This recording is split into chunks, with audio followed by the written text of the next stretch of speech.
Assalamualaikum warahmatullahi wabarakatuh. Ada satu kisah yang terus beredar, diwariskan turun-temurun, dari mimbar ke mimbar, dari majelis ke majelis. Sebuah kisah yang terdengar agung, tetapi justru mengundang banyak tanda tanya. Dikisahkan, seorang tokoh bernama Faqih Muqaddam melakukan mi'raj ke Sidratul Muntaha, bukan hanya sekali, bukan dua kali, melainkan sampai 70 kali dalam satu malam, bertemu langsung dengan Allah Subhanahu wa Ta'ala. Imam Faqihil Muqaddam ini, saudara-saudara, beliau adalah pemuka Ba'alawi.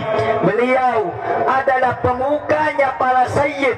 Beliau adalah pemukanya para syarif.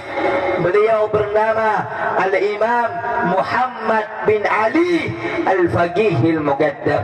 Sayyidul Imam Faqihil Muqaddam, di dalam manaqib sejarah hidup beliau diceritakan bahwa Al-Imam Faqihil Muqaddam adalah orang-orang yang besar. Beliau adalah orang-orang yang hebat. Bahkan diceritakan beliau pernah mi'raj, saudara-saudara, bertemu dengan Allah dalam satu hari 70 kali, saudara-saudara. Pertanyaannya sederhana, namun mendasar. Apakah ini merupakan ajaran Islam atau hanya dongeng yang dibungkus dengan kesalehan? Mari kita mulai dari pondasi paling dasar dalam akidah Islam. Mi'raj itu adalah sesuatu atau peristiwa yang sangat luar biasa, bahkan satu-satunya dalam sejarah kenabian. Nabi Muhammad SAW, manusia paling mulia, Rasul terakhir, Isra dan Mi'raj terjadi hanya satu kali dalam seumur hidupnya. Itu pun kemudian menjadi ujian keimanan bagi para sahabat. Sebagian ragu, sebagian murtad, dan sebagian diuji sampai titik yang paling berat. Sekarang bayangkan, ada seorang tokoh yang bukan nabi, tidak menerima wahyu, tanpa mempunyai status kerasulan, diklaim naik ke Sidratul Muntaha sampai 70 kali dalam satu malam. Bukan hanya melampaui manusia biasa, tetapi secara implisit melampaui pengalaman Rasulullah Shallallahu Alaihi Wasallam sendiri. Apakah ini masuk akal secara teologis? Dalam akidah Ahlus Sunnah wal Jamaah, Sidratul Muntaha adalah batas tertinggi makhluk. Bahkan malaikat Jibril alaihi salam pun berhenti di sana. Lalu siapa Faqih Muqaddam ini?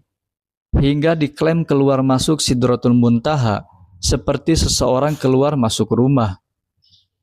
Lebih jauh lagi, kisah ini menyebutkan pertemuan langsung dengan Allah Subhanahu wa Ta'ala. Padahal Al-Quran menegaskan, tidak ada satupun manusia yang Allah ajak berbicara kecuali melalui wahyu, dari balik hijab atau melalui utusan, melalui seorang Rasul. Lalu dari mana dasar klaim bertemu langsung itu? Apakah ada dalil qot'i? Apakah ada sanad sahih? Ataukah ini hanya cerita turun-temurun yang tidak pernah diuji? Disinilah masalahnya. Cerita-cerita seperti ini tidak pernah diuji dengan standar ilmu hadis, tidak diverifikasi secara sanad, tidak ditimbang secara matan, tidak diuji dengan Al-Quran dan akal sehat. Tetapi anehnya, justru diperlakukan cerita ini sebagai kebenaran yang sakral. Siapa yang bertanya akan dituduh sebagai orang yang kurang iman. Siapa yang mengkritik akan dituduh sebagai pembenci wali. Dan siapa yang meragukan akan dituduh sebagai orang yang sesat, sebagai Mu'tazilah. Ini bukan tradisi ilmiah, ini adalah budaya anti kritik. Lebih berbahaya lagi, kisah khurafat semacam ini seringkali memiliki fungsi sosial tertentu, bukan sekedar cerita spiritual, tetapi menjadi alat legitimasi.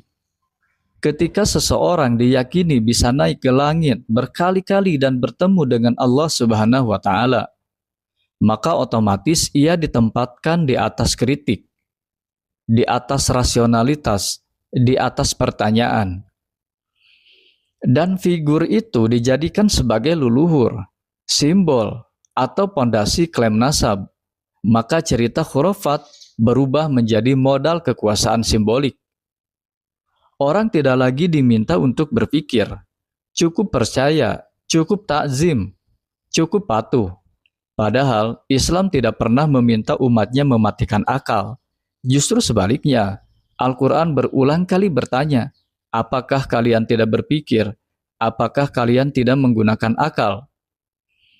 Maka pertanyaannya hari ini bukan tentang apakah cerita ini indah, tetapi apakah cerita ini benar?